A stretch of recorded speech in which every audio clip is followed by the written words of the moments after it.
Let there be baseball. Welcome into MASN All Access. After 100 days exactly, the work stoppage has ended as yesterday MLB and the Players Association came to an agreement on a new CBA, clearing the way for spring training to begin in earnest on Sunday, and opening day for the Baltimore Orioles to be April 8th in St. Petersburg against the Rays, with the home opener April 11th. A 162-game season in 2022 is back on the table. I'm Paul Mancano, and I'm joined by Brendan Mortensen, my co-host today.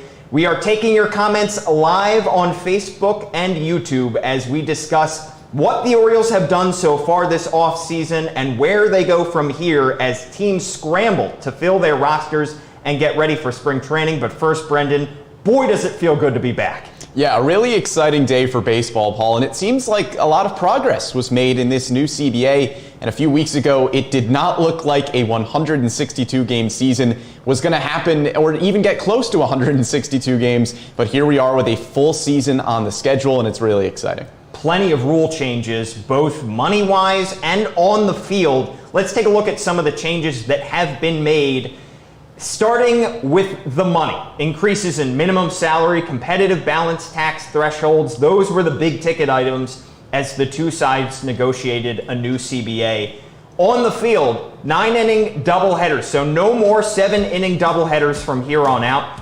The postseason field goes to 12 teams, which in essence makes it 3 teams for wild cards in each league, in addition to the 3 division winners, with the first 2 seeds, the division winners in each league, getting a bye. There will be a 6-team MLB draft lottery starting in 2023, so the Orioles will still hold the #1 overall pick in the 2022 MLB draft, and the draft will be the same parameters that it was in 2021, so a 20-round MLB draft. There are also some incentives for calling up prospects. Per Mark Feinsand, top prospects who finish first or second in their league's Rookie of the Year voting will receive a full year's worth of service time.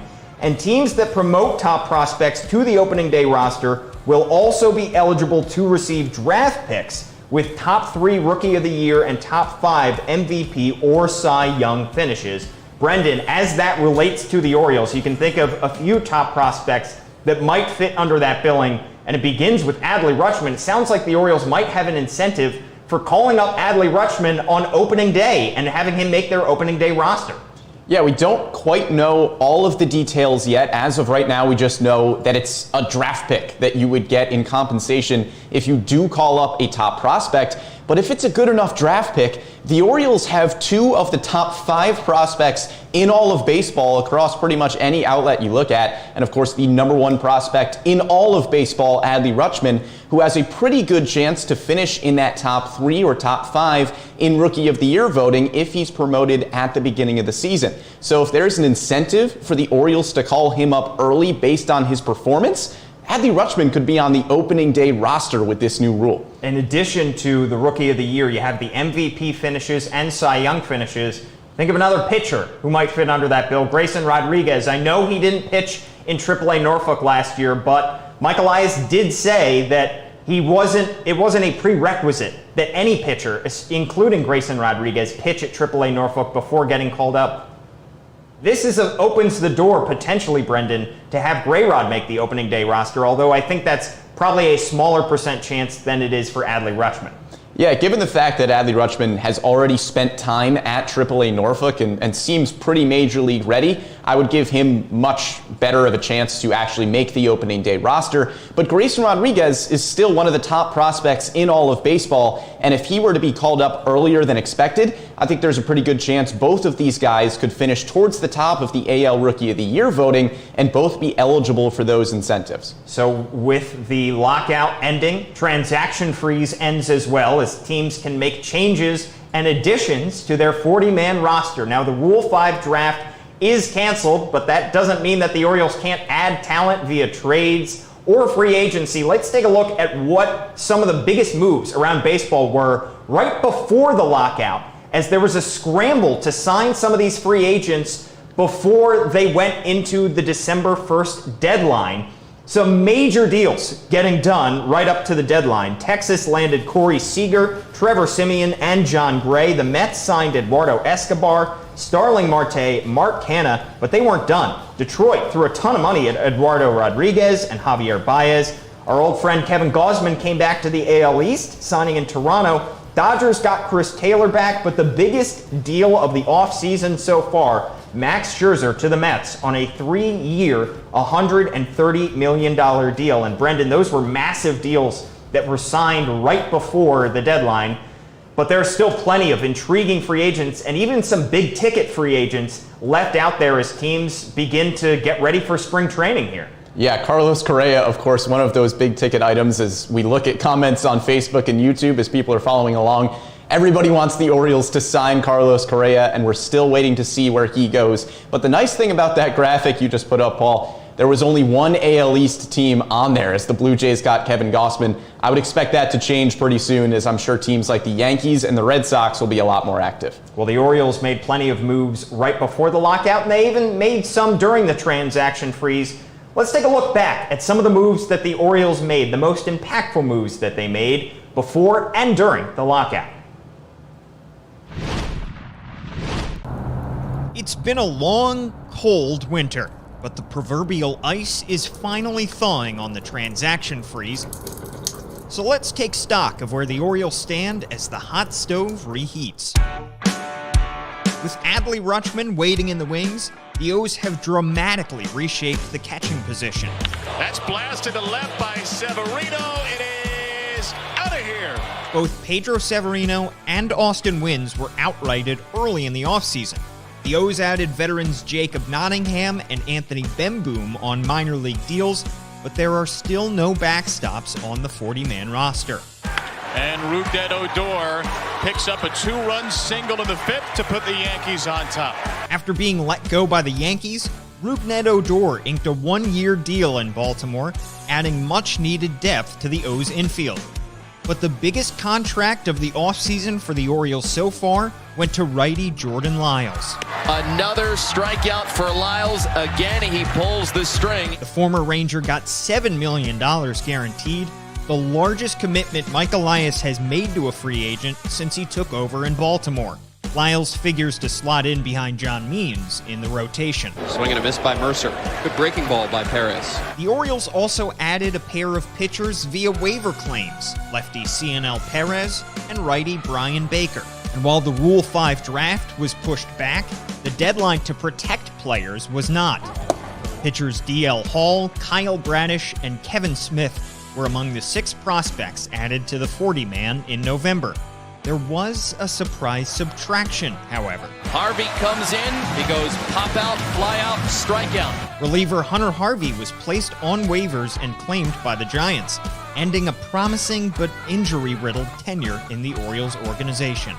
There was little suspense on non-tender deadline day when the Orioles either agreed to terms with or tendered contracts to all arbitration-eligible players left on the roster. It's gone! Back-to-back jacks, Mancini and Santander. That included a reported $3.1 million deal with Anthony Santander and a tendered contract to Trey Mancini. On the coaching front, Brandon Hyde's staff added not 1, but 2 hitting coaches, promoting Ryan Fuller from AA Bowie and plucking Matt Borg-Schulte from the Twins minor league ranks. Perhaps the best news of the offseason came in early November, when former number 2 overall pick Heston Kjerstad returned to baseball activities and joined the Orioles fall instructional camp. The outfield prospect has been recovering from myocarditis that put a hold on his development. I'm feeling good. I'm feeling like my old self again, swinging it well. And, after a full off season and getting a lot of reps in and getting back in the weight room, I'll be ready to get after it come spring training. So what's left for Mike Elias to address? Despite the additions made before the lockout, the Orioles could still make upgrades at catcher, middle infield, and starting pitcher. And as the baseball world clamors over the remaining free agents, the O's might be able to find a bargain or two.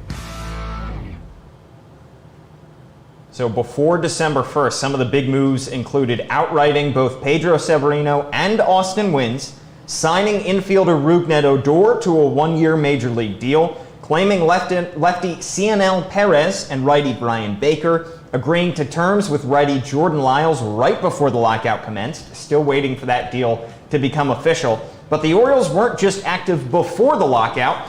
They did what they could to keep busy during the transaction freeze as well. They added a pair of catchers on minor league deals, Anthony Bemboom and Jacob Nottingham, and they signed the versatile Shed Long Jr. to a minor league deal as well. So Brendan, of the moves that the Orioles have made so far this offseason, which do you think is the most impactful?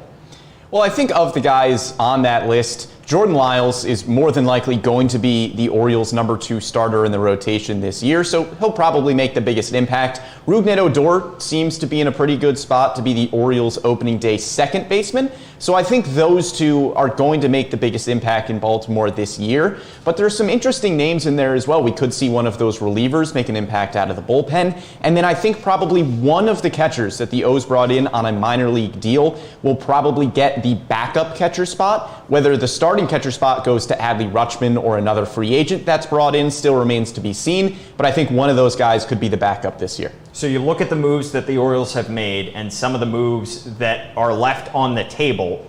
Where do you think the Orioles need to allocate their resources over the coming weeks as they get ready for spring training? We'll talk about specific free agents, but is there one position over the other that you would prioritize? I don't know if there's one singular position. There just seems to be a lot of positions with question marks at this point. What should the Orioles do at catcher? Should they promote Adley Rutschman? Should they bring in another free agent? Is Jorge Mateo solid enough to lock down a shortstop spot? Or should they bring in a veteran? And how confident are you in Kelvin Gutierrez over at third? Or do you want to bring in another free agent there? So I think those are probably the 3 biggest spots that I would look at in free agency. And we know the Orioles are probably going to target a starting pitcher as well, and it would make sense to maybe bring in another veteran to be a number 3 starter in the rotation. And with the cancellation of the Rule 5 draft, that was a potential way for Mike Elias to get more talent, maybe pitching talent, into this organization. So I wouldn't count out, like you said, starting pitcher or maybe even reliever, as we saw Tyler Wells became an impactful reliever for the Orioles last year as a Rule 5 draft pick. No longer with that Rule 5 draft, maybe Mike Elias turns to free agency when it comes to the bullpen. But if the Orioles don't add anyone to their 40-man roster, this is what the opening day lineup could look like. Now, again, we do expect them to add at least one more player, at least on a minor league deal. So this is just looking at the guys that they have in place now. Here's what I came up with. Cedric Mullins leading off, Austin Hayes behind him, Trey Mancini in the 3-hole with Ryan Mountcastle batting cleanup. I have Mancini as the DH and Mountcastle at first base, like we saw mostly by the end of last season. Anthony Santander would be in right field batting 5th.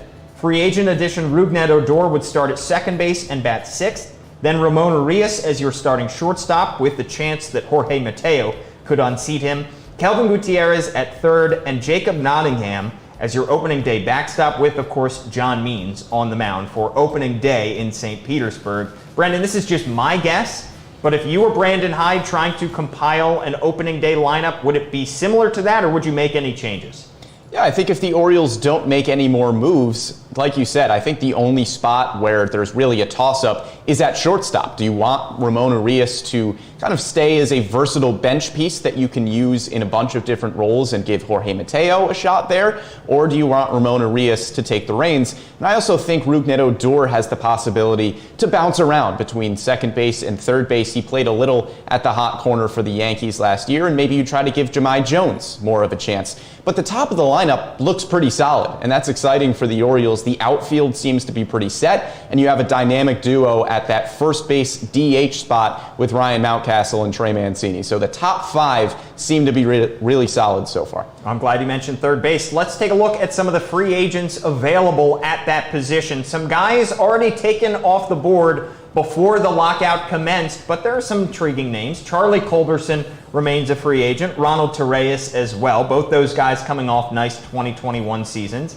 Chris Bryant, of course, the biggest prize so far, by far, the MVP from a few years ago. Eduardo Escobar, he got snapped up by the Mets before the lockout. Kyle Seager retired. I know some O's fans were looking at him at a potential bargain to come on a veteran contract, but the Orioles could reunite with old friend Jonathan Villar or sign Matt Duffy, who put together a solid 2021 season in Chicago. Brendan, any guys on this list or any guys not mentioned that you think the Orioles could take a look at third base? Yeah, I think Jonathan Villar would make a ton of sense if he wants a reunion back in Baltimore. That's a guy that could start for you at third base, or he could also be a versatile piece that you could move to shortstop or second base, depending on what you need. A name not on that list, and I've actually seen a few comments on YouTube bring up this name, Nico Goodrum, another utility guy from Detroit. He can play all over the field, and Brandon Hyde would just have another chess piece to be able to move around. I think another guy that was not on that list as well, Josh Harrison. We talked about him on the MASN All Access podcast a couple weeks ago. 34 years old. Most of his career games come at third base, but he has some infield versatility, can play second base if needed, can be used in the outfield in a pinch. He was traded mid-season last year from Washington to Oakland, so maybe the Orioles could pick him up as a veteran stopgap, potentially flip him at the deadline if needed. Third base is not just a need, but shortstop as well. And shortstop has a glut of talented players still out there. Javier Baez, he's gone. As mentioned, he already signed with Detroit, got a major deal from the Tigers. Corey Seagers, he's headed to the Rangers on a massive contract as well. Chris Taylor, versatile, stays put in LA. Marcus Semien leaves the AL East to join Seager in Texas. But Carlos Correa, Trevor Story, Andrelton Simmons are all still out there, Brendan. Assuming the Orioles are not going to be in the market for Carlos Correa, and I know that's probably not what Orioles fans want to hear, but he's probably going to be a little bit out of their price range. Who do you think the Orioles could try to go after on the shortstop market? Well, the shortstop position is interesting because Jorge Mateo is there. He showed some flashes for Baltimore last year, but I don't know if the Orioles are completely confident that he can take over that job for next season. But I think if you're going to bring in somebody to essentially block Mateo out of that starting role, it needs to be somebody that you can probably flip at the deadline, and I think it needs to be an above-average starter. So the name that jumps out to me is Andrelton Simmons, because if he gets back to hitting how he was even a year or two ago, Andrelton Simmons could be a really, really valuable piece at the deadline, and who better to learn under if you're Jorge Mateo than a perennial Gold Glove in Andrelton Simmons.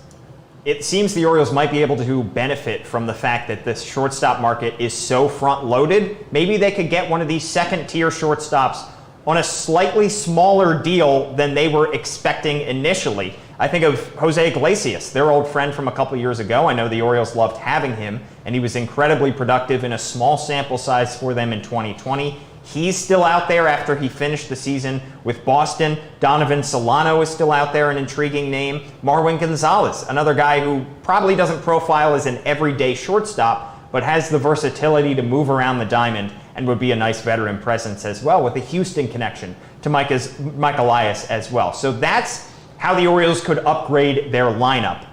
Let's look at the rotation, because you mentioned, Brendan, the need there. We already have John Means at the top. We know that Jordan Lyles is likely going to be slotted in behind Means after he signed that one-year, $7 million contract with the Orioles right before the lockout. That contract also has an option for 2023, team option for $11 million. But let's look at him as kind of a one-year stopgap. Then you've got three young guys that I just threw in here, probably going to be determined in Sarasota in spring training, because you have a bunch of guys who are right on the cusp. Bruce Zimmerman has a chance to be back in the mix after he missed significant time in 2021. I threw in Zach Lowther and Keegan Aiken just because they seem like logical fits to fill out the rotation, but you also have to consider Mike Baumann, Alexander Wells, Dean Kramer looking for a bounce-back season. Brendan, a lot of young guys between the ages of about 24 and 26 or 27 who all seem ready, but it's just a matter of which one of these guys steps up for you over the next month and is ready to make an opening day roster.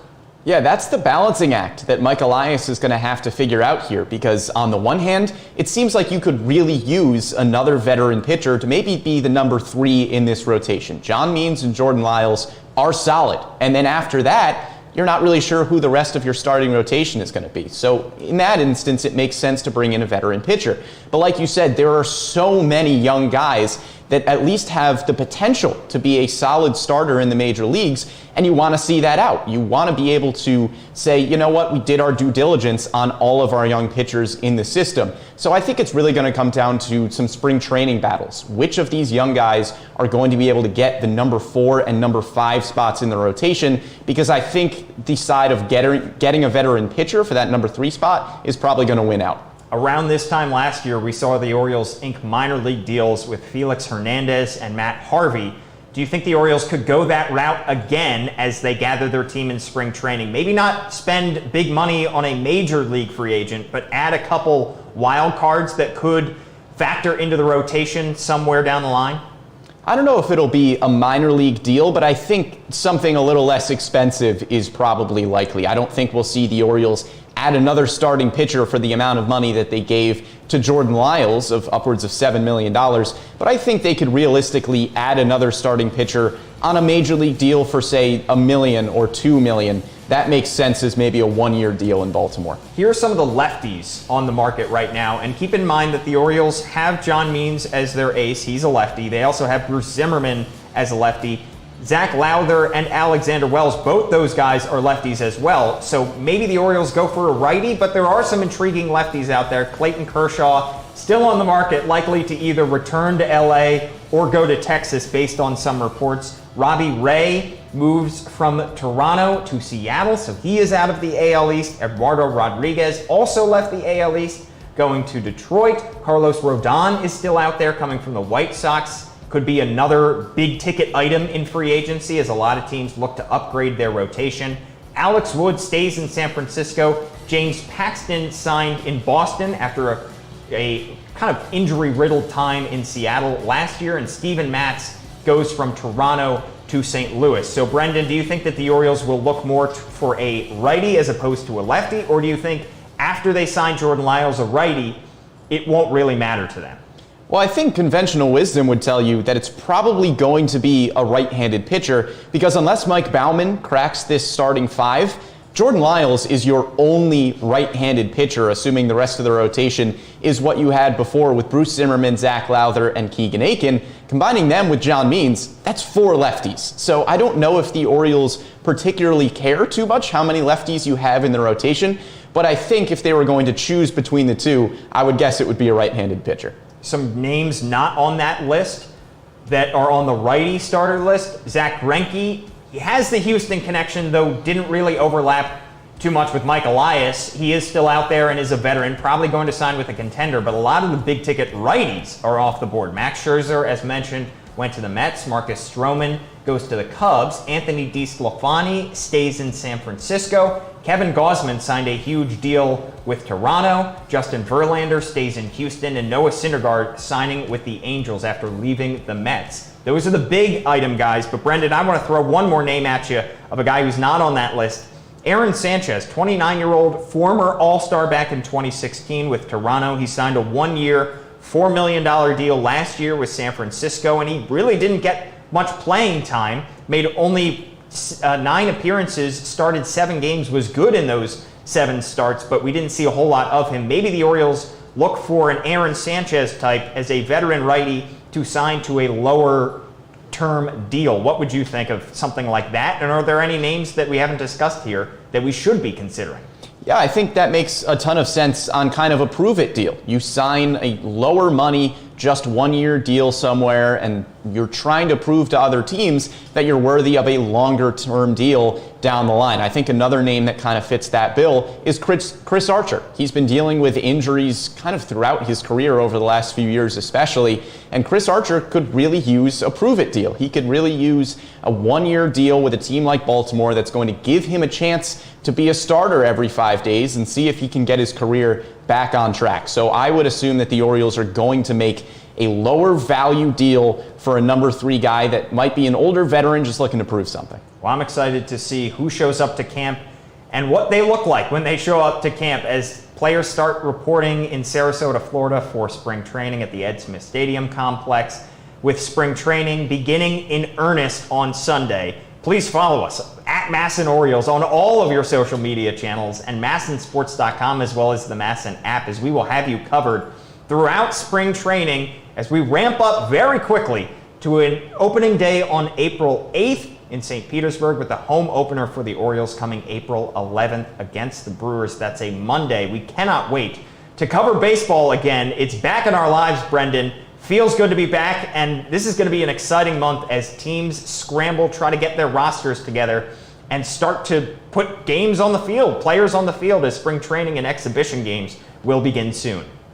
Yeah, as teams are going after some of these larger free agents, I think the Orioles could really take advantage of that over the next few days and try to get some guys that might slip through the cracks a little bit. But yeah, Paul, there's going to be baseball here soon. That's pretty exciting. It absolutely is. And you can check out the MASN All Access podcast, where we will have you covered as well. You can listen on any of your favorite podcast platforms or watch on YouTube or Facebook like you are doing, no doubt, right now. Thanks so much for tuning in today. We will be back next week on the podcast to discuss Steve Molesky's top 20 list of the Orioles international prospects. If you haven't read that, go to MASNsports.com right now and read that. We'll be having Steve on a Zoom call to discuss why he ranked them where he did and what the future looks like for the Orioles international market. I'm Paul Mancano, at Paul Mancano on Twitter. Brendan is at Brendan Morty. Please let us know what you think the Orioles should do over the coming weeks as they get ready for opening day. Thanks so much to Bobby Blanco for producing this. We'll catch you next time.